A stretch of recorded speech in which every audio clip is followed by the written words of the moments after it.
Ya, señores, la siguiente es un timing, es decir, mi intención es grabar todo esto en vivo porque yo mañana lo tengo que presentar en vivo, de modo tengo que ver cuánto va a durar mi charla y analizar, estudiar de nuevo el discurso que tengo acá aprendido. Entonces vamos a comenzar el discurso. Esta charla se llama Sectas religiosas y campo simbólico.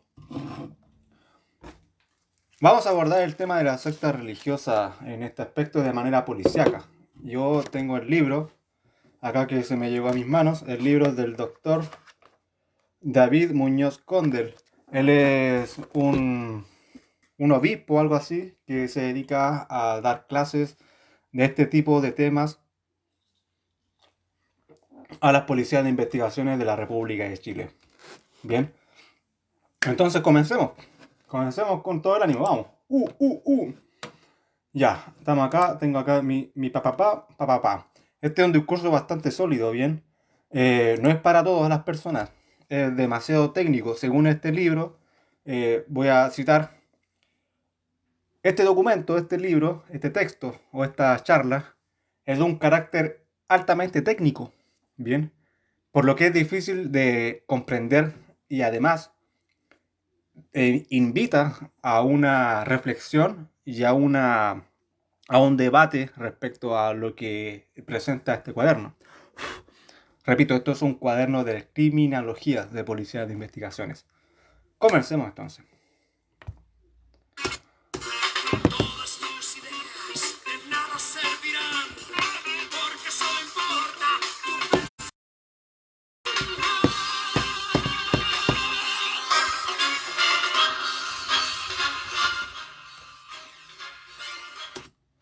¿Por qué dejé esa frase ahí? ¿Por qué de todas tus ideas de nada servirán? Lo único que importa es tu personalidad. Vamos a... Bueno, ustedes van a llegar a la respuesta obviamente a eso una vez que terminemos este discurso. En cualquier diccionario etimológico encontraremos el término secta definido de la manera siguiente: conjunto de seguidores de una parcialidad religiosa o ideológica, doctrina religiosa o ideología que se diferencia e independiza de otra, conjunto de creyentes en una doctrina particular o de fieles a una religión que el hablante considera falsa. El hablante se refiere directamente a quien propone el discurso. Pero en esta charla vamos a abordar el tema no como una simple definición del diccionario etimológica, pues las sectas son una de las tantas y tantas variantes que componen la historia de la humanidad. Y podemos decir que las sectas se fundan y se confunden con el propio ser humano. El hombre desde los albores de la creación manifiesta una tendencia innata de huir de la soledad buscando refugio en el entorno de sus congéneres. ¿Quién puede negar entonces que de alguna manera la palabra tribu, clan, familia, sociedad, nación, iglesia, etcétera, caben ser considerados como un sinónimo del concepto sectas? Por lo que vivimos rodeados permanentemente de actitudes que son sectarias. En esta presentación buscamos que el oyente, ustedes, puedan discernir con el mismo concepto las distintas patologías que conllevan a los grupos sectarios al plantarse como único proyecto verdadero que otorga salvación e incluso la vida eterna. Por lo que se plantea la información necesaria, bien, aquí nosotros vamos a presentar la información necesaria para llevar a una discusión de alto contenido académico, lo que repetí al principio, e incluso de contenido policial, a modo de abordar con la reflexión y la comprensión para un mejor abordaje del fenómeno religioso de las sectas. Este discurso busca principalmente que la gente tenga conocimiento de cómo se comporta la secta, a modo de identificarlas, ¿bien? Tanto para cuidarte a ti mismo, cuidar a la gente que tú quieres, o estar atento en vida social. Pero para abordar un tema tan difícil vamos a tener que ocupar un método. El método que usaremos, vamos a introducirnos en lo que es el campo simbólico, religioso. El campo simbólico se define a un montón de símbolos y caracteres que llevan, digamos, comportamiento y cosas así que tiene este tipo de personas. Estos comportamientos, estos que le llamaremos campo simbólico, no está exento de conflicto y del rompimiento de los paradigmas valóricos tradicionales. Iremos en análisis del discurso y prácticas religiosas, pues gran parte de la realidad de los grupos que se reúnen en torno al mundo simbólico expresado en ellas se manifiestan con esta conducta, es decir, con ciertos grupos, digamos que los grupos tienen ciertas características eh, que los definen, ¿bien? La religión se sitúa en el campo simbólico y a través de la observación analítica de sus discursos y prácticas sociales podemos ver la función que ellas cumplen en la vida cotidiana. El campo simbólico tiene como función primordial resolver las contradicciones insolubles de lo plano material social. Es decir, que asume el carácter de explicación de aquellos fenómenos que, por contradictorios, tienen capacidad de hacer dudar. Es decir, el campo simbólico se refiere a todo aquello que nosotros no podemos dar como ciencia cierta, pero que de alguna manera las sectas proponen que son reales. Por ejemplo, la vida eterna. Bien.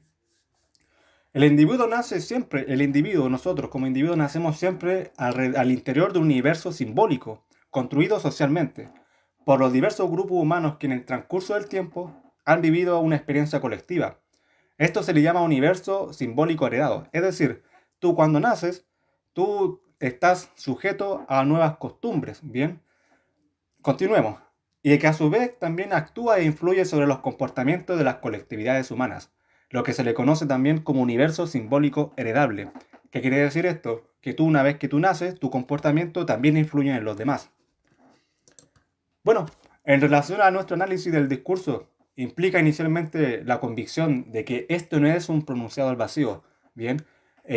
No es un discurso neutro, sino que por el contrario, está rodeado de un contexto, la forma, los modos, la situación social, y que se relaciona con las condiciones sociales en la producción.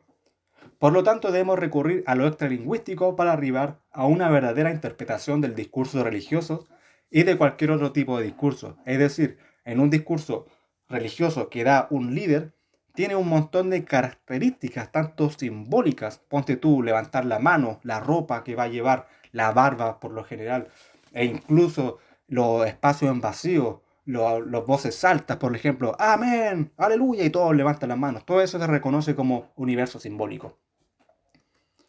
El discurso se caracteriza por la lógica de encadenamiento de frases que, al parecer, no tiene una lógica aparente, pero la estructura, si tú la analizas, a través de lo que nos está dicho y los silencios, podemos encontrar ciertos elementos que son significativos en el enunciado y en el sentido profundo de estos. Cuando hablamos de un discurso religioso, estamos hablando de un ejercicio del poder, en que en ámbito investido de calidades legítimas, por ejemplo, un pastor, un gurú, un profeta, un iluminado, etc., prefiere la palabra y hace uso de este poder. Es decir, aquel que está dando un discurso religioso lo hace porque él ha sido seleccionado. Por alguna manera, él tiene una calidad legítima. Bien, ¿a qué se refiere a esto? Es que todos consideramos a esa persona como la persona que está perfectamente para llegar a esa ocasión. No lo puedo hacer yo, no lo puedo hacer del lado. Lo tiene que hacer él. Eso se le llama calidad legítima. Los hechos dramáticos. Bien, ¿por qué vamos a estudiar esto? Bueno, porque los hechos dramáticos provocados por los discursos de fanatismo, los discursos religiosos que han llevado a la muerte de miles de personas, podríamos considerar, por ejemplo, a Hitler, como ejemplo del suicidio colectivo de las Guayanas provocado por el iluminado Jim Jones, la autoinmolación, o sea, emprenderse fuego a sí mismo, hecho por la secta daviana en Waco, Texas. Los rituales, los asesinatos, los suicidios colectivos, profanaciones, prácticas de necrofagia, que es comer carne de animal muerto o carne de algo muerto, este tipo de conductas llevadas por adoradores de Satanás.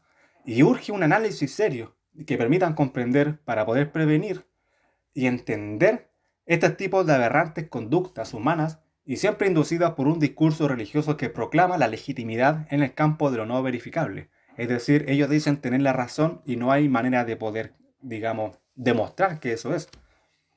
Entonces nos daremos la tarea de descifrar el misterio del hábitat de los grupos sectarios religiosos, los que son herméticos incluso y algunos exclusivistas, y nos inquietan y se ofrecen como una vía de respuesta a los interrogantes que tiene el hombre. ¿Quién soy? ¿Qué hago? ¿Hacia dónde voy? Entonces vamos a elegir una nueva definición de sectas. Bien.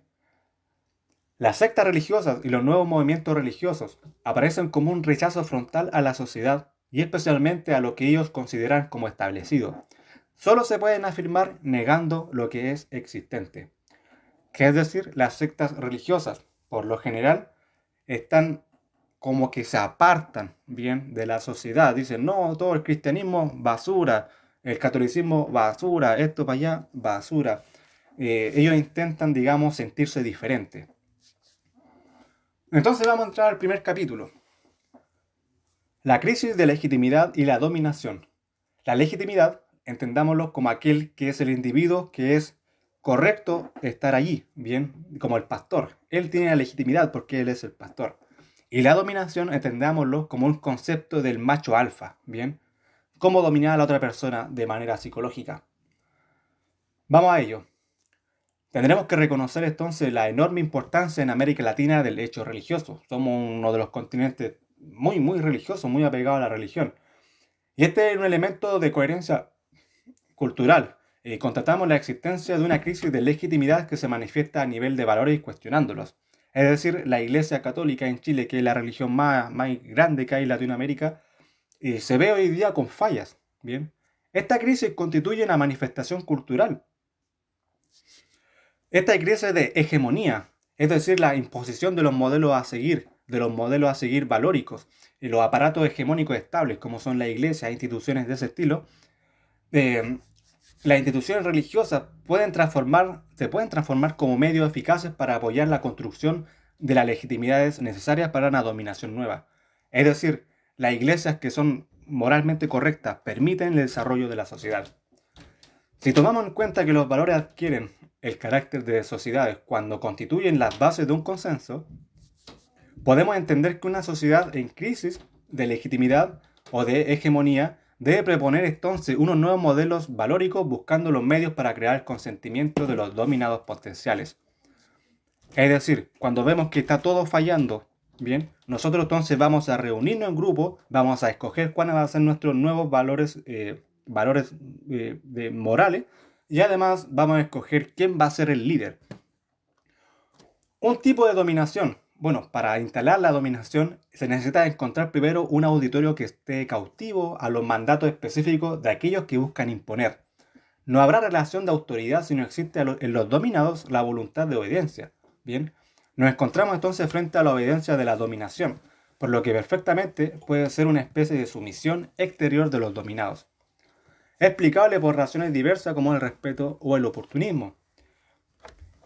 Ninguna dominación puede afirmarse con la debilidad de una obediencia sumisa, que implicita el riesgo de la desobediencia en el momento de las circunstancias lo ameriten. Aquí surge el problema de legitimidad de esa dominación. El cómo introducir en los dominados la fe que transformará la adhesión disciplinada y sumisa en adhesión a la verdad, y que reclama por sí la dominación. Por lo que el denominador utilizará la búsqueda de fe en su legitimidad para asentar su dominación, entendiendo que su mejor argumento es el consentimiento de los dominados a la autoridad que él representa. Es decir, el líder va a intentar poner un discurso, bien, en el que tú, de alguna manera, logres convencerte de que él está en lo correcto y que tú le tienes que hacer caso. Bien. Max Weber, un filósofo, entiende la legitimidad como correspondiendo a las atribuciones de una cualidad, a un sistema normativo, cualidad en virtud de la cual rodeen y es reconocido y aceptado como tal. El respeto y la sumisión hace parte de este reconocimiento y aceptación. La adicción tiene también una motivación interior, a causa de ella puede también calificarse como moral, es decir, teniendo la fuerza obligatoria que nace de sí misma, y hay una orientación legítima que nace de contenidos mentales específicos a partir de los cuales esta orientación se justifica o se expresa en un contenido verbalizado con capacidad de impactar efectivamente. Hay que entender que es evidente que la legitimidad no depende únicamente de las legitimizaciones, sino de la cualidad social que la persona impone. Es decir, no importa cómo si yo sea el pastor de una iglesia, bien, no importa si yo sea el pastor de la iglesia, si yo no soy una persona de calidad humana, ¿A qué me refiero a calidad humana? Una persona noble, etcétera, etcétera. Vamos a dar un ejemplo que cita el libro. El hecho de poner las manos sobre una persona que está enferma va a tener valor como gesto simbólico si la persona que lo hace es un pastor o una persona designada por la comunidad a causa de su carisma. Ojo con esto, recuerden cómo introducimos esta charla. No importan tus ideas, sino tu personalidad. Para Max Weber, son los tres tipos de dominación legítima deducibles por puros. La dominación legal o racional, que refiere a lo que es reconocido legalmente vigente y de la que extrae la legitimidad tanto a las normas reglamentarias como quienes ejercen la dirección. La dominación legal o racional, es decir, tú cuando ves a un policía, cuando ves a un guardia, tú no le vas a llevar la contraria, le vas a hacer caso ciegamente. Por segunda parte tenemos la dominación tradicional, que benefician a la indubitabilidad de las tradiciones como fuente de autoridad. La dominación tradicional se refiere, en ciertas palabras simples, en ciertos lugares, por ejemplo aquí en Latinoamérica, la que manda en la casa es la mamá, la mujer, ¿bien? En otros países de África, por ejemplo, el que manda es el jefe de la tribu. Por ende, existe una dominación tradicional. Pero por último existe la más importante y en la que nos van a llevar hoy día a entrar a todo este tema, la dominación carismática, que es afirmada por la entrega, ¿bien?, de los miembros del grupo social y las condiciones del valor personal de una o varias personas, y que se destacan por su santidad, por su heroísmo o incluso por sus ejemplos. Es decir, la dominación carismática es cuando tú exaltas a un líder porque es bueno, porque es heroico, porque es inteligente, porque es, entre comillas, bueno, ¿bien? Tú ves algo en él. Por ende, él tiene carisma, tiene personalidad, como dijimos anteriormente. Como dije, hay que enfocarse en este discurso respecto a la dominación carismática. Toda dominación carismática implica el abandono de los hombres a la persona del jefe que se cree llamado a cumplir una misión. Es decir, cualquier persona que dice yo tengo la misión divina tanto tanto, yo le voy a creer y lo voy a seguir ciegamente. El fundamento de esto no es emocional. O sea, el fundamento de esto es de punto emocional y no racional, como dije anteriormente. Como resultado del hecho de que toda fuerza de tal actividad reposa sobre la confianza, muchas veces que es ciega y fanática, e incluso también apoyado por la fe, en ausencia entonces de todo control y muchas veces de toda crítica. Max Weber, filósofo, como lo dije anteriormente, entiende que como el carisma es la cualidad que pasa por extraordinaria, bien, de una personalidad y que por cuya virtud se le considera en posesión de fuerzas sobrenaturales o incluso sobrehumanas, por lo menos específicamente extraordinaria y no asequible a cualquier otro, y como también que es un enviado de Dios y como ejemplar y en consecuencia es el jefe, el líder o el guía. Es decir, aquel que tiene calidad de carisma, uno lo va a reconocer inmediatamente y se va a poner a su servicio. En el hecho de la dominación carismática, por significar una ruptura de órdenes legal y tradicional, necesita alimentar las emociones de las fieles proporcionando motivos de entusiasmo para asegurar la fidelidad al líder. El líder carismático busca la permanencia histórica en la sociedad, insuflando en su propia ideología un modo de mecanismo que aporta la fe y significantes metas sociales necesarias a la reproducción del sistema dominante. Esta tendencia es una de la dominación carismática es particularmente sensible al pensamiento utópico. Una cosa pervive como incontestable, a diferencia del otro tipo de dominación. El carismático dispone de otros para elaborar su pensamiento utópico. Es decir, en síntesis, el líder carismático va a buscar siempre dar una charla, bien, una imagen que altere la emoción de las personas a fin de dejarlos ciegos, bien, para que tú le puedas creer a él. A modo que también incluso él no va a decir gran cosa respecto a su persona. Él va a crear el pensamiento en la gente que lo rodea para que estos digan o confirmen que tú eres un líder y que eres el elegido. Bien, de verdad tú eres el elegido. El manejo de la emotividad es una característica esencial y la movilización social de tipo emocional y manipular los sentimientos. Tenga la posibilidad de instaurar su autoridad a partir del líder que conduce este proceso. Interviene en la crisis ofreciendo su intervención como una misión que le asegura y le hará un sentido coherente a los que siguen. Es decir, el líder va a llegar y te va a decir, yo tengo la solución, síganme. Y va a estar ofreciendo una intervención a lo que nosotros vemos como crisis. Bien, a la crisis me refiero a lo que nosotros vemos, por ejemplo, queremos ser cristianos, pero vemos que las iglesias no nos gustan. Va a llegar un tipo, te va a hablar bonito y te va a decir, oye, no, nosotros vamos a hacer una cuestión nueva acá y vamos a olvidarnos de eso. En el segundo apartado tenemos que hablar sobre el control normativo, identidad y modelos colectivos. Como hemos visto en las prácticas emocionales, se relacionan la identidad personal y esta se encuentra en un fundamento de la interiorización de los modelos colectivos. Una dominación del tipo carismático intentará introducir sus valores al interior de los modelos conductuales que sirven como referencia al grupo social y con los cuales se identifican. En el último término, no considerablemente también los individuos.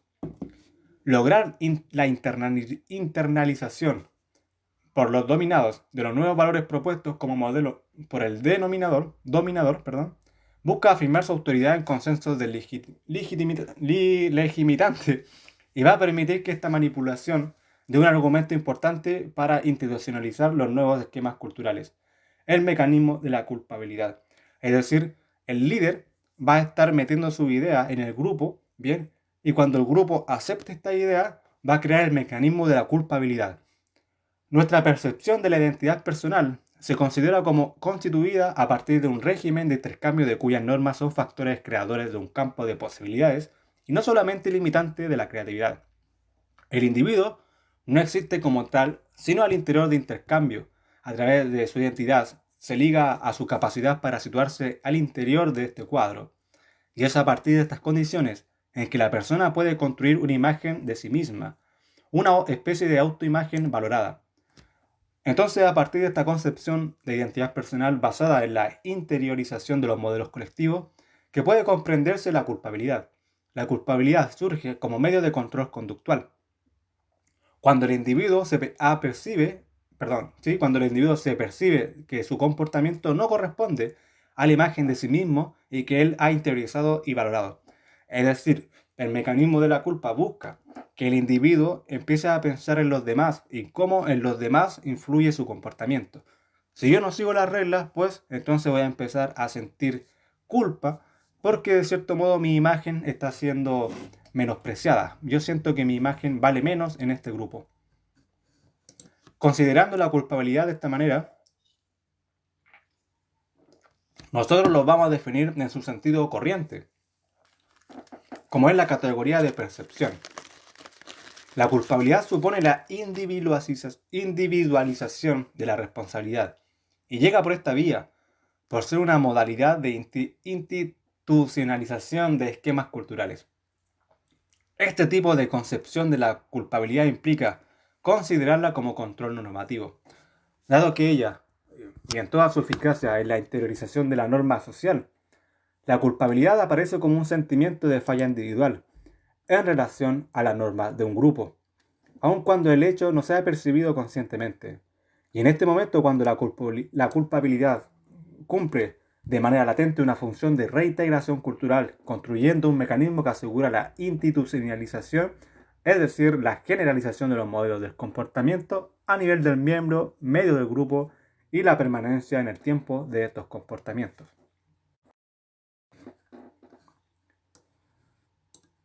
La culpabilidad, como lo hemos definido, podríamos decir de la siguiente manera. Desde el paso del asentamiento a un grupo individual,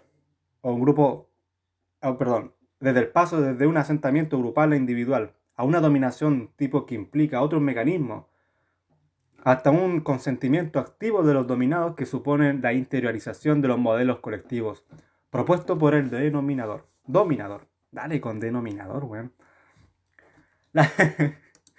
La culpabilidad es eficaz en el plano colectivo. ya que supone una individualización de responsabilidad y una lectura colectiva que asegura la conformidad de los integrantes del grupo social. Pues la culpabilidad, entendida al interior de las relaciones sociales, se apoya sobre la interiorización de una imagen de sí mismo, la cual se concreta en gestos exteriores a base de la comunicación con los otros. Consideremos que los grupos religiosos minoritarios se reproducen, se relacionan a través de sus relaciones sociales, valga la redundancia, muchas veces íntimas y con comportamientos colectivos que son profundamente grabados a nivel afectivo. Estas características se expresan en dos tipos de situaciones. A. Mientras más íntima sea la internalización de una conducta social, menos podría ser apropiación por parte de un dominador, que actúa en disonancia con el modelo movilizador grupal individual. ¿Qué quiere decir esto? Que entre yo más yo interiorice las conductas que tengo que tener en este grupo, bien, menos el líder va a estar, digamos, llevando, digamos, a ver cómo es. Yo me doy por entender solo cuáles son las cosas que son moralmente correctas en este tipo de secta o grupo, bien, y no es necesario que el líder lo tenga que dejar en claro. Esto se ve de manera del comportamiento social. B. ¿Quién puede influir las conductas sociales de los grupos religiosos minoritarios? Son aquellos que participan del modelo colectivo valorado previamente. Es decir, aquellos que pueden influir en las conductas de este tipo de grupo son aquellos que también participan en este tipo de grupo, es decir, son los mismos miembros, ¿bien? Pero son los miembros que han sido valorados positivamente. Toda esta parte, hermano, es dura, bueno. Es muy difícil de... No, no es difícil de leer, es difícil de llevar. Es a entender la weá.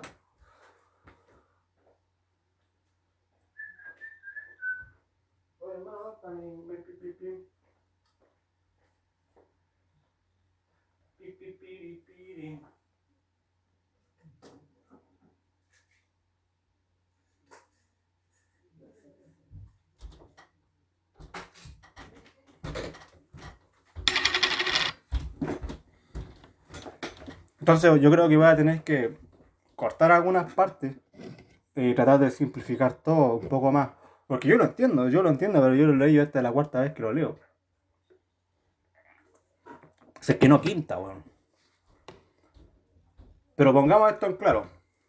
Bien, existen tres tipos de dominación. La dominación carismática, la dominación legal y la dominación tradicional. Entonces, para que alguien en una secta sea el líder, tiene que darse por alguna de estas tres especies de dominaciones. Bien, en el caso de Hitler, hay una dominación legal, o sea, él es el Führer. Bien, tú no le puedes llevar la contraria. En la dominación tradicional, como dijimos, es a través de grupos familiares, podríamos así decir. No, es que ella es mi mamá, yo no le puedo decir que no, me va a pegar. Y la dominación carismática. Bien, la dominación carismática es la que lo que más nos importa porque es a través de cómo un sujeto nosotros lo podemos elevar tanto para creer que él es un líder y que incluso tiene características divinas y para creerle ciegamente, fanáticamente y con toda nuestra fe las que él puede decir. Bien. Sobre el control normativo, identidad y modelos colectivos. Aquí podríamos recalcar la culpabilidad. O sea, en este tipo de sectas siempre se va a buscar primero dar a conocer cuáles van a ser las normas y que tú cuando te sales de estas normas tienes que sentir culpa, ¿bien? La culpa es algo personal. Tú te vas a sentir culpable, ¿bien? Aunque los demás no lo noten así. A lo mejor tenés que comerte 3 panes para el desayuno y te comiste 5 y nadie se dio cuenta, pero tú te sientes culpable, de alguna manera. Eso es lo que intenta crear este tipo de sectas o de grupos religiosos, porque es la manera que ellos tienen para controlarte.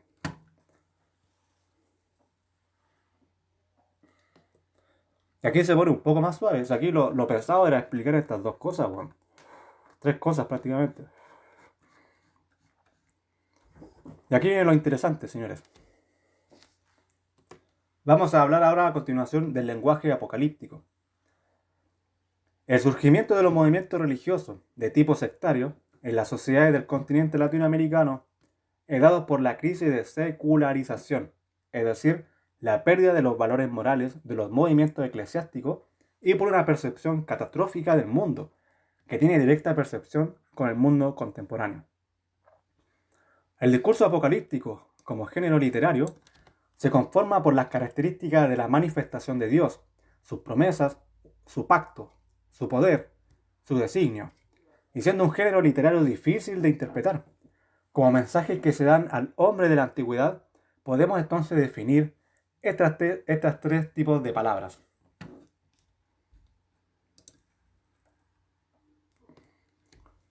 La escatología, ¿bien?, que refiere a lo que es las últimas cosas, como el destino del hombre como ser individual y como humanidad.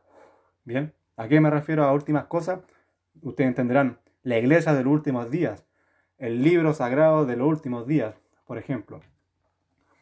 La segunda definición que se entiende es la apocalíptica, que quiere decir que es una revelación, y como su fuente es la escatología, en la que narran las tradiciones y explicaciones que buscan explicar el modo y la forma en que se habrá de producirse la consumación de la historia, por lo que el discurso apocalíptico quiere expresar en medio de revelaciones, visiones o sueños con respecto al fin del mundo. También tendremos que conocer la palabra parusia, que significa llegada, arribo, venida, en ese orden, llegada, arribo, venida, triunfal del Señor al final de los tiempos.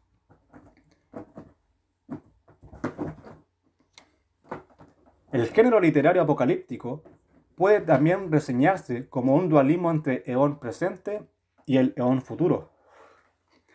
Este dualismo es la concepción del mundo en términos de dos realidades en conflicto, como el presente con el futuro.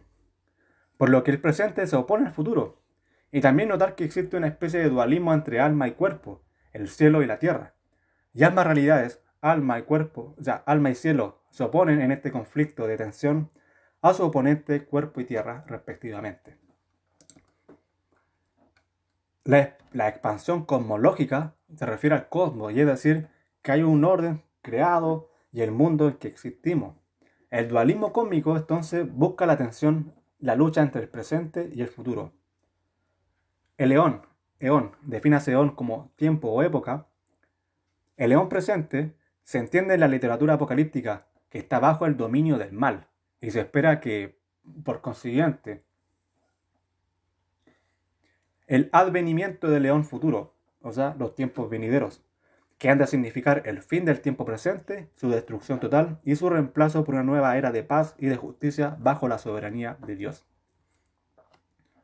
El género literario apocalíptico sostiene que hay una comunidad santa, elegida por Dios y compuesto por los fieles que hacen crítica con respecto al mundo existente, porque éste se encuentra sometido al dominio del mal.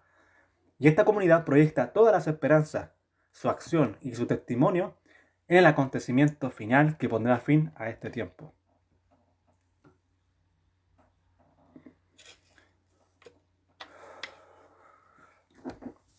Aun cuando se habla de comunidad, se percibe que en el desarrollo de la literatura está el tipo de acento bien marcado de la individualidad. Se recalca el valor del individuo, y cuando se habla, por ejemplo, del juicio, la elección, la salvación, la resurrección, todas estas son de carácter individual.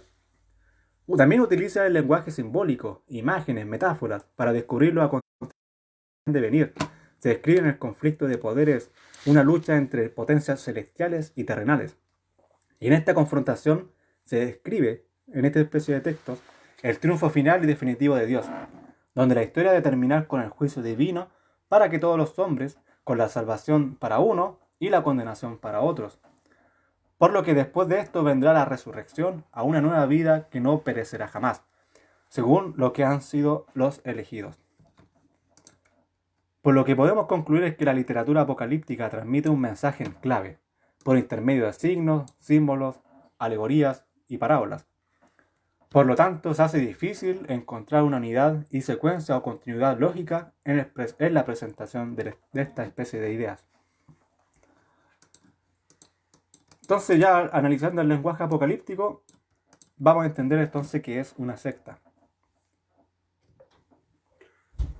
Hermanito, yo voy a dormir. Ya, que te vaya muy bien. ¿Qué es así? ¿Sí? ¿Tú ya comiste? Sí.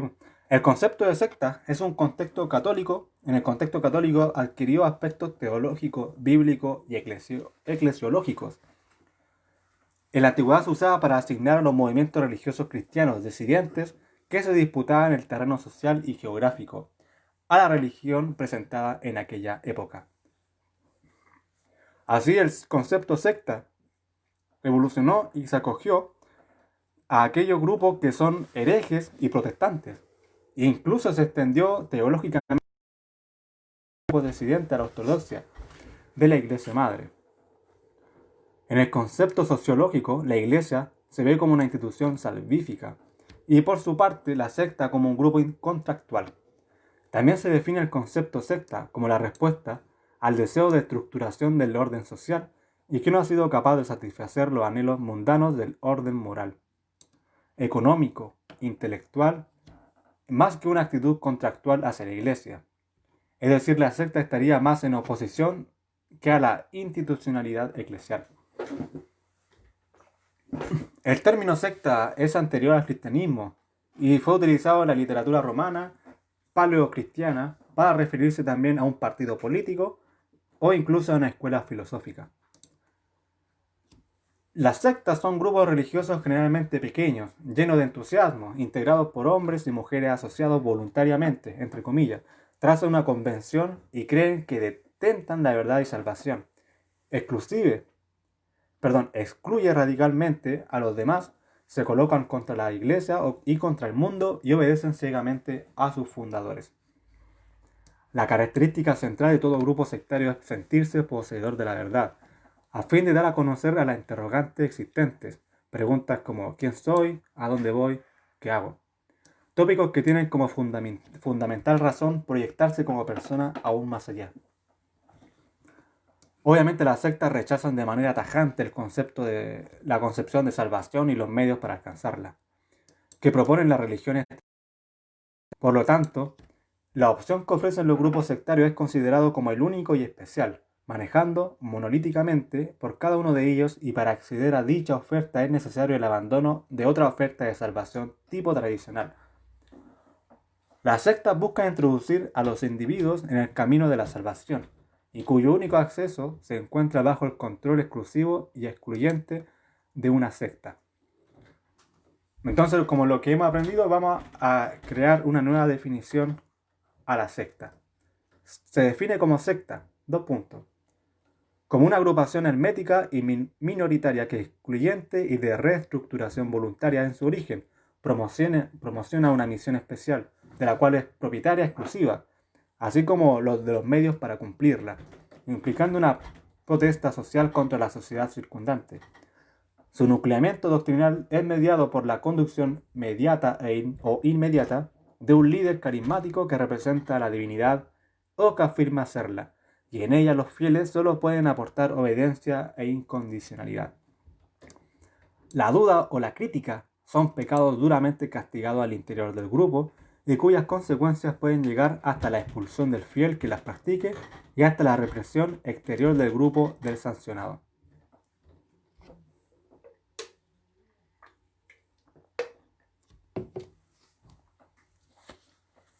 El nacimiento de una secta. Una secta religiosa surge a partir de etapas que se... La primera es la revelación de una misión especial que sigue ciertas condiciones sociales creadas al interior del grupo humano en que se genera la ruptura religiosa. Es decir, el líder se siente como alguien elegido, que tiene un mensaje y una misión. Segundo, el sentido de culpa o culpabilidad en cuanto a los mecanismos de control social, rol imperante para el nacimiento de una secta religiosa para inducir a los individuos ciertos modelos valóricos de comportamiento que se sirven como mecanismo de corrección de conductas desviadas. Aquel que el individuo que falta a los comportamientos del grupo será corregido, por el sentido de culpa que le ha sido inducido a lo largo de su vida por diferentes medios, la escuela, la familia, los medios de comunicación, etc. Tercero, se basan en una lectura negativa de la sociedad dominante. Y esto da lugar a actitudes de insatisfacción que posibilitan nuevas formas de identidad social. El pequeño grupo se va cerrando sobre sí misma, creando el concepto de un grupo y por ende una seguridad. La presencia de líderes carismáticos también se encuentra desde los primeros momentos de la vida del movimiento religioso, y las necesidades se identifican y de seguridad que son representadas por el líder, que representa a los fieles del grupo sectario. Es común que el líder carismático responda a un perfil intelectual, estando oculto, y a la autoridad la ejerce con recursos persuasivos de una manera absoluta y no sujeta a dudas.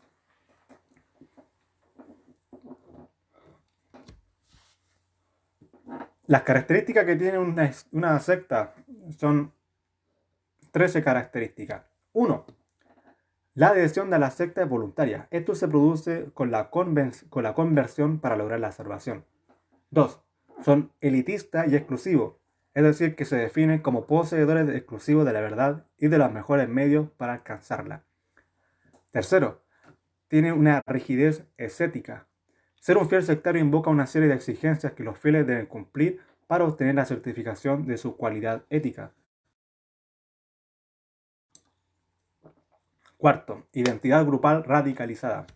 Disponen del don de la salvación al interior de su secta y de ser aledaño al que consideran como enemigo. Quinto, el estado de fanatismo. La idea de ser poseedor exclusivo de la salvación y de los medios para acceder a ella da como resultado un alto grado de fanatismo. Sexto, grupo hermético, doctrinal y socialmente. Se considera único y exclusivo y dependiente de sí misma, impidiendo todo contacto con la familia, amigos y todos aquellos que hagan dudar la verdad única. Séptimo, líder conductor del grupo sectario. Sí. Por lo general, el conductor del grupo sectario es el líder, y por lo general es carismático, y sus decisiones son de carácter autoritaria. Ceremonias ritualísticas. El ingreso a una secta está fuertemente condicionada por factores emocionales. En las sectas, las ceremonias culturales tienen como propósito proclamar la verdad absoluta. Noveno, voluntad individual, voluntad comunitaria. El abandono del individuo a la voluntad comunitaria o la deserción de la personalidad individual. Décimo, el fiel es reducido a la obediencia. Se impone al fiel una obediencia inducida y absoluta a los dictados de la secta. Onceavo, lavado de cerebro, lo que también se le llama violación psíquica, o anulación absoluta de la personalidad individual de los miembros. Doceavo, comunidad terapéutica. En este tipo de sectas se habla sobre la angustia de la enfermedad y el temor a la muerte. Y treceavo, régimen de trabajo. En las sectas se hace trabajar en este mundo profano para obtener los medios económicos que serán entregados a la institución religiosa, como también la elaboración de productos para ser ofrecidos en el exterior.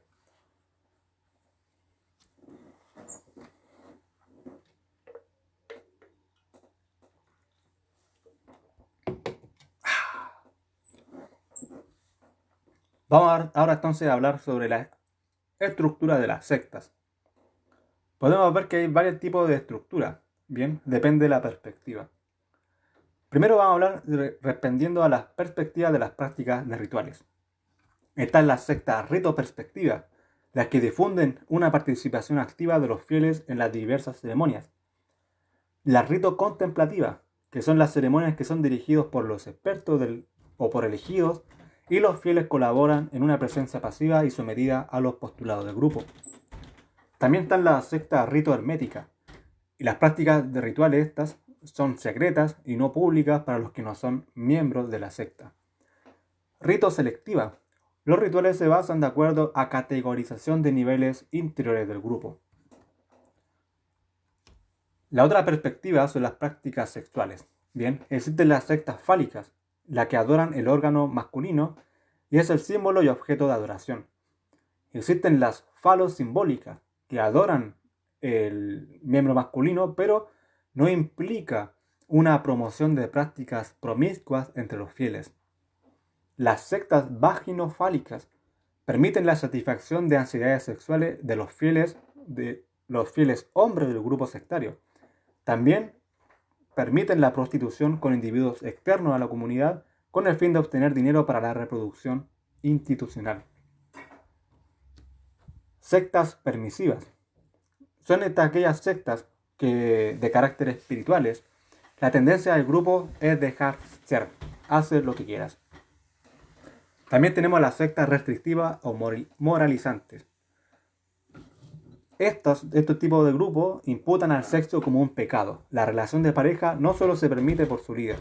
El sexo se trata de una bajeza del pecado de la carne. Las sectas promiscuas u orgánicas. En este tipo de sectas las relaciones sexuales son libres y hacen parte central de las prácticas de las ceremonias. Las sectas racionalistas. Las relaciones sexuales tienen como único objetivo la procreación y poder derivar en dos sentidos, las que permiten el sexo y las que solo permiten el sexo en periodos de fertilidad de la mujer. También podemos clasificar las sectas según el ámbito geográfico. Sectas internacionales, aquellas que buscan poner comunidades en distintos países dependientes de un poder central. Las sectas nacionales que existen solamente en el país y instalan sus sucursales en varias ciudades o áreas geográficas del mismo. También podremos conocer a las sectas locales, que son las que surgen en lugares geográficos específicos, en un valle, en una ciudad, en un campo, en una montaña, asentándose en definitiva. Tenemos otra perspectiva en relación al poder político. Están las sectas colaboracionistas con el poder político, que aceptan el poder político como vigente, como voluntad divina, viendo incondicional respecto a ella. El nazismo, veámoslo. Sectas rupturistas son las que son donde la enemistad o la ruptura con el poder político pertenece al enemigo, es decir, el poder político es el enemigo. Las sectas utilitaristas. Estas son incondicionales del poder político vigente para la propia reproducción institucional. Bien, o sea, hacen caso a un poder político porque nos conviene. Sectas autoritarias o dictatoriales. Estas son las que se forman con un individuo al interior del grupo como líder iluminado y que maneja la totalidad de las prácticas sociales e ideológicas, que pide para sí la incondicionalidad y obediencia absoluta. También podemos ver las sectas anticomunistas, también conocidas como antimarxistas, las que ven como enemigos las ideas que combaten. Podemos también ver las sectas militarizadas. Estas sobrevaloran los comportamientos disciplinados, ordenados, obedientes y se clasifican de manera jerárquica.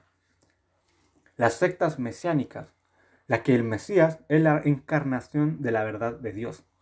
Y por último, las sectas mileniaristas, que son las que creen que con su llegada inicia el milenio y el gobierno de los 1000 años en la tierra. ¿De cuál fuman, weón? Podemos clasificar las sectas según la perspectiva del rol femenino. Está la secta recreacionista.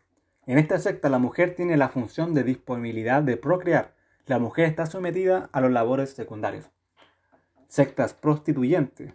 La mujer es asumida como un objeto de placer masculino y se somete a una doble condición de servir sexualmente al varón del grupo y prostituirse afuera de este grupo.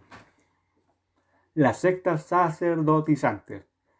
En ella la función femenina es relativamente importante ya que asume las actividades litúrgicas para la vida en comunidad.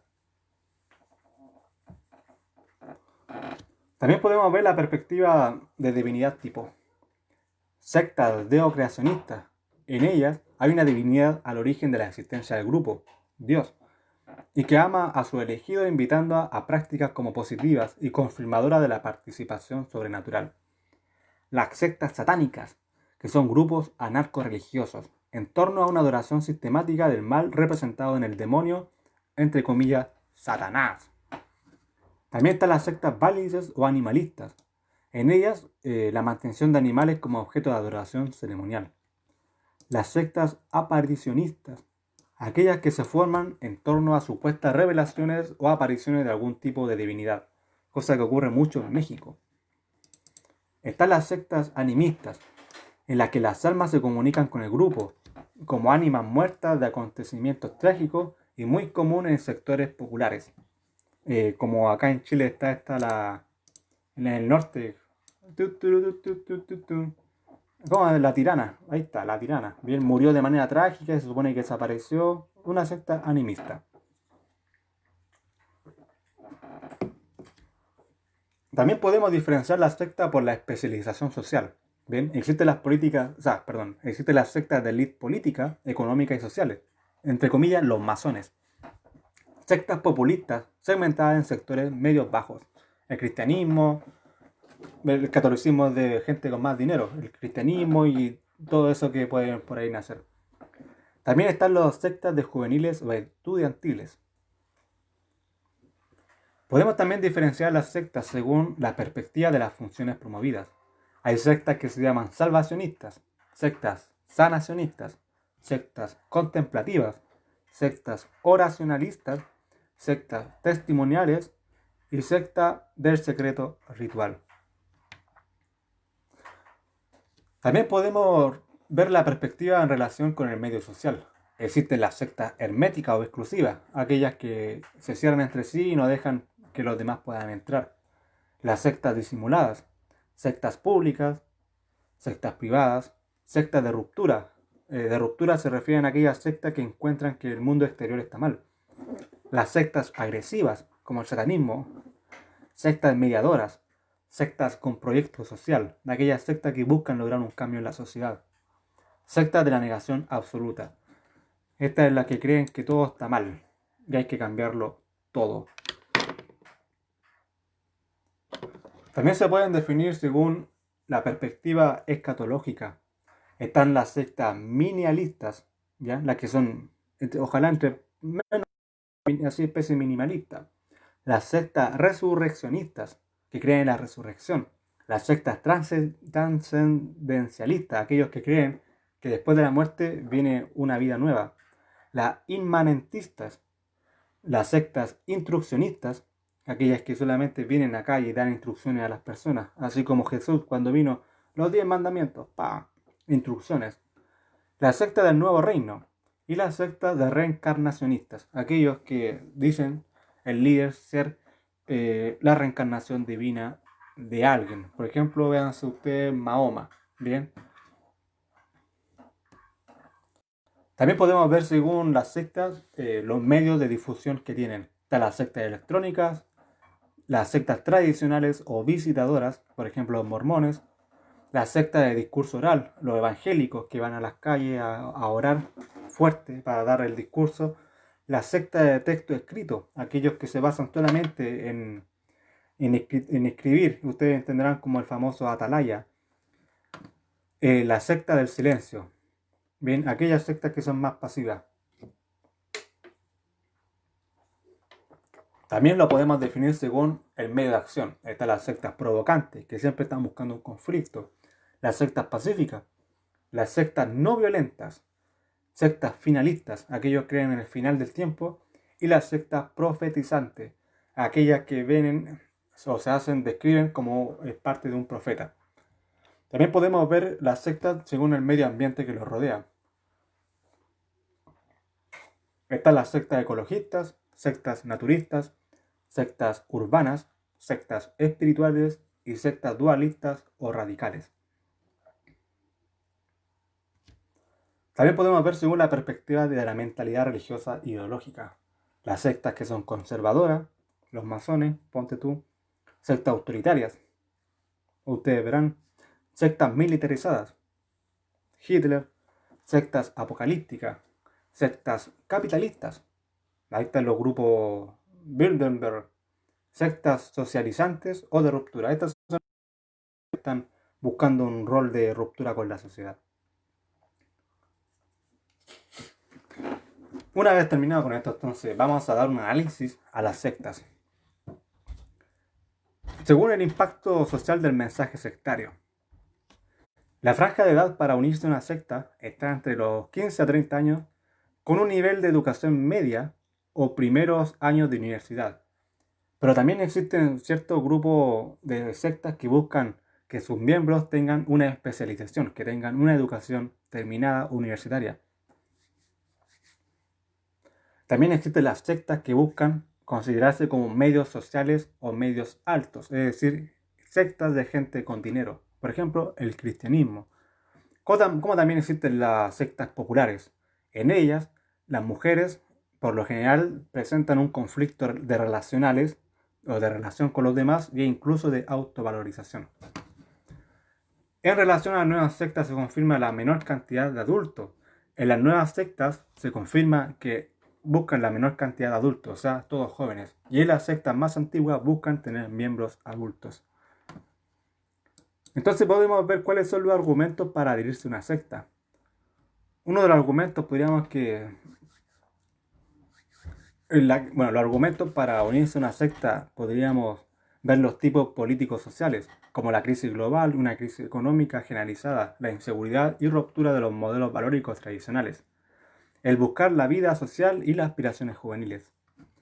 En el ámbito religioso podemos ver la falta de respuestas que las iglesias tradicionales dan, el misterio que hace atractiva a las sectas, el sueño religioso o revelación mística experimentadas por individuos o grupos, la convicción hecha de la propuesta sectaria, ignorancia respecto a las prácticas sociales de las sectas, discurso lleno de certezas que engloban el discurso sectario. En el ámbito personal, la gente se une a la secta por cosas simbólicas, bien, a veces como la marginación social de los jóvenes, el fracaso escolar, inseguridad frente al mundo, las dificultades familiares, ignorancia y novedad de los grupos sectarios, el terror a la muerte, la expectativa de una mejor vida, necesidades también espirituales. En el sector cronológico e histórico, la adhesión de la secta por el fin del milenio. Bien, o sea, cuando se acaban los mundos, aparece la secta y tú te unes. La probabilidad de la muerte, cuando ocurren enfermedades, como el mundo actual, con esto del COVID-19. Y también la mimesis, bien. Esto se refiere a cuando, por esto de la globalización, nosotros vemos en otro país una secta y nosotros la intentamos imitar.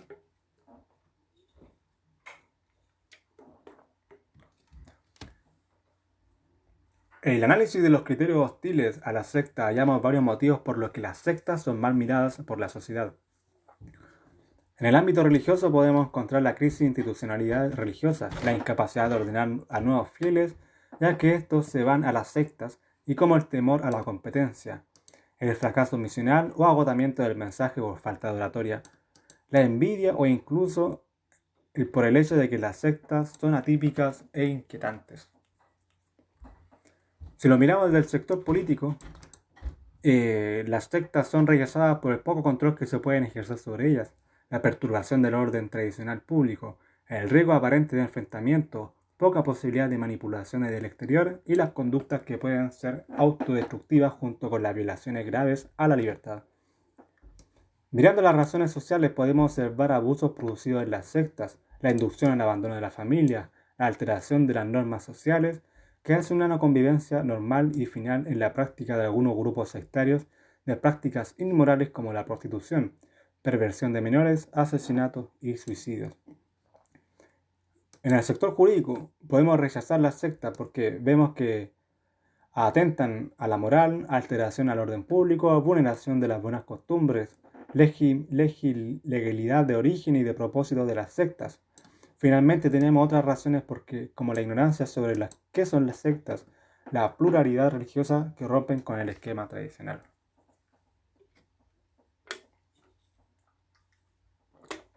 También existe un universo social que acusan a las sectas, es decir, dicen estas sectas son malas, y podemos, por ejemplo, encontrar en ello a los ex miembros de las sectas, siendo que hayan sido abandonados de la secta o hayan sido expulsados de ellas. Los padres o familiares de los adheridos de las sectas, las iglesias, que se ven perjudicadas por falta de fieles, organizaciones antisectarias, periodistas que averiguan el fenómeno sectarios, educadores o pedagogos, autoridades políticas, especialistas en la salud mental física, sociólogos, cientistas, cientistas sociales, teólogos, líderes religiosos. Las mismas sectas también se atacan unas con otras y finalmente los organismos internacionales. El fundamento acusatorio contra las sectas podríamos, por ejemplo, decir que el tratamiento inhumano que tienen los fieles, a veces de ayunos extremos, aislamiento, el comercio disimulado de explotación a los fieles, el lavado de cerebro o violación psíquica, agresiones a otras iglesias tradicionales, destrucción de la familia, actividades delictuales. Estas actividades delictuales son escondidas en las sectas, bien, salen a robar, vienen y nadie sabe nada. Violación a la libertad de conciencia y religión. Comercio disimulado para el no pago de impuestos. El riesgo de vida, el riesgo de vida de los fieles enfermos. Lesionar el orden público, ganarse a sujetos frágiles psicológicamente o culturalmente, deformaciones de personalidad de los fieles, prácticas dictatoriales, sometimiento total del fiel, práctica de drogadicción, inducción al abandono de educación formal, promiscuidad, racismo, sacrificio humano y amenaza contra personas. Pero ¿cómo trabajan las sectas? Las sectas primero tienen una insistencia de misional, buscar a los blancos vulnerables, poner un aislamiento radical del candidato respecto a su vida habitual. Al principio tiene una acogida cariñosa y carismática del nuevo fiel para protegerlo del mundo. Concientización extrema del nuevo fiel, o sea, el lavado de cerebro.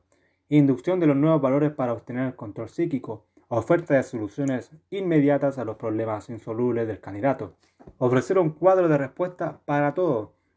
Vaciar la vida del fiel respecto a todo aquello que le genere interés. Prácticas ceremoniales para crear el círculo de fanatismo, a través de cánticos, oraciones, bailes, que refuercen los lazos de dependencia entre los fieles. El trabajo intensivo del fiel para mantenerlo ocupado e impedirle el tiempo para la reflexión sobre lo extrasectario. El uso de los medios audiovisuales y otros tipos pedagógicos preparados científicamente para la convicción. Reuniones sistemáticas que combinan lo cultural y emocional con el adoctrinamiento sistemático y radicalizado. El uso del nuevo fiel en trabajos que lo hagan sentir útil.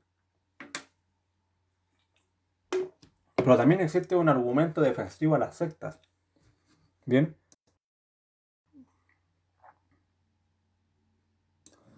Un argumento defensivo a la secta, por ejemplo, es atacar a sus detractores o enemigos, descalificando a sus adversarios, para desviar la cuestión central que los pone en riesgo, ejerciendo presiones directas sobre los medios de comunicación y personas que les son molestos, creando medios de difusión propios, comprando algunos de prestigio y con lectores asegurados, pagando inserciones en medios de comunicación para responder a sus enemigos, intensificando sus actividades, recurriendo a los medios de justicia normales, bien, y ofreciéndose como víctimas de la intolerancia ante la opinión pública. ¿Pero quiénes defienden las sectas? Las sectas primeramente son defendidas por los mismos grupos sectarios, sus fieles, padres e hijos que al ver entrar a una secta a su hijo, éste abandonó la drogadicción. Autoridades políticas, ya que ciertos grupos sectarios les pueden ser útiles. O por temor también incluso de ser acusados de violentar la libertad de religión y conciencia, por precaución a la práctica. Esto se da en las sectas internacionales, por lo que no es bueno entrometerse. Por la creencia de que todos los caminos llegan a Roma, porque promueven la igualdad ante la ley y sin otras restricciones. También los partidos de la libertad de culto les preocupa la libertad y dirigentes políticos de carácter social que no atacan a las sectas para no ver disminuida su popularidad. Los abogados por cuestiones profesionales, padres de familia y jóvenes sectarios a quienes por omisión evitan atacar a las sectas para no verse más separados de sus seres queridos. ¿A qué sectores sociales les preocupa el tema de las sectas? Primeramente a los miembros sectarios, a las familias, amigos de los afectados y beneficiados de la pertenencia sectaria, a las iglesias tradicionales, a los partidos políticos, al gobierno y a las organizaciones, a los líderes sociales y populares, a los hijos de los fieles sectarios, a los de derecho de conciencia y religión, a la sociedad completa, a los educadores, formadores de niños y jóvenes, a las diversas entidades educacionales.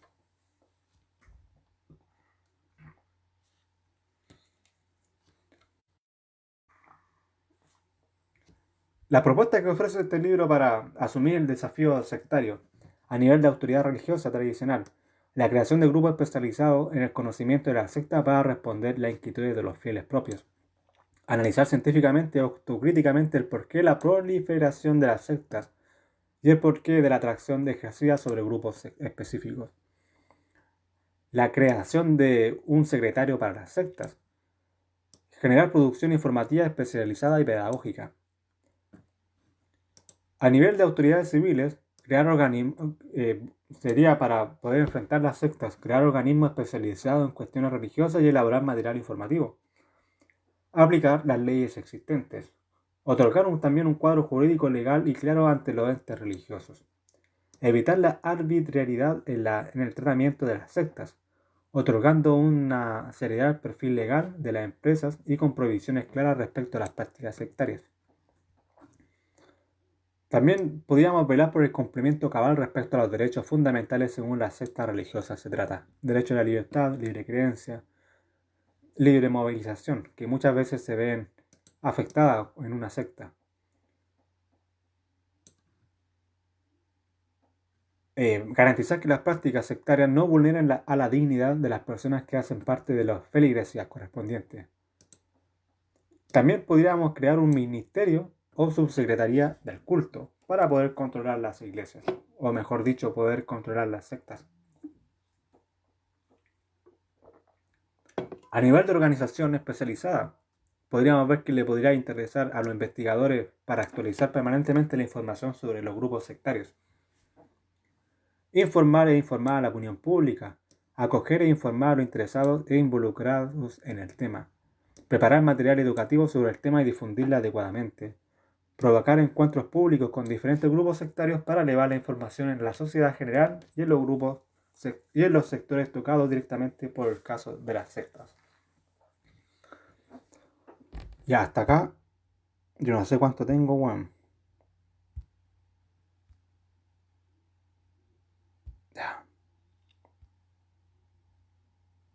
Aquí, a ver, ahora ejemplo, pa.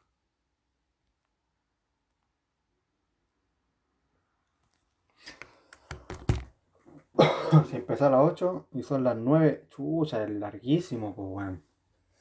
Sí, como una hora y media esta weá. Ah, pero ya estamos al final. Entonces, hay que cortar. Ya, pico.